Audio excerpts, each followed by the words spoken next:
Recorded Books present an unabridged recording of Mrs. Pollifax and the Whirling Dervish by Dorothy Gilman, narrated by Barbara Rosenblat.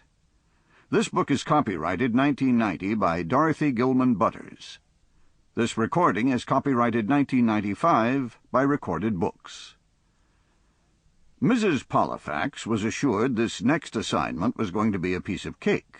All she needed to do was masquerade as the aunt of an agent sent to identify 7 undercover operatives in Morocco. There was only one small possible problem. Her nephew turned out to be a tactless buffoon. And now, Mrs. Pollifax and the Whirling Dervish. Prologue.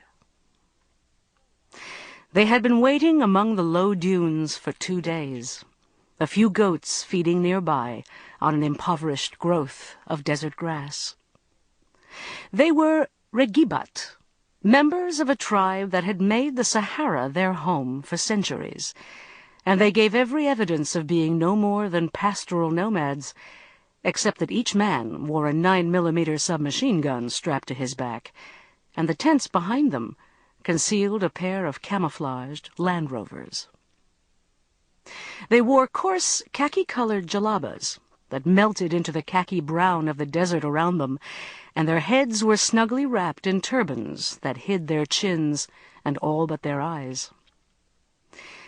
In the flat, empty expanse of desert, nothing moved except a vulture that drifted down from the sky to look over the small frig, or encampment, curious as to whether the 2 men lying across the slight rise in the ground were dead or alive. And then, as one of the men lifted binoculars to his eyes, the vulture, cheated, wheeled and flew on, heading south. The older man said, "He should have been here yesterday, and I do not think he comes to us today either." His companion nodded. "It is not good. We go at sunset?" The older man grunted. "Already we've stayed too long. It's fortunate for us no planes have seen us, only the vultures." With a glance at the sun, he nodded. "1 more hour, and we load tents and goats and leave." "You think there's been trouble?" "His message spoke of danger. He felt himself watched." Sample complete. Ready to continue?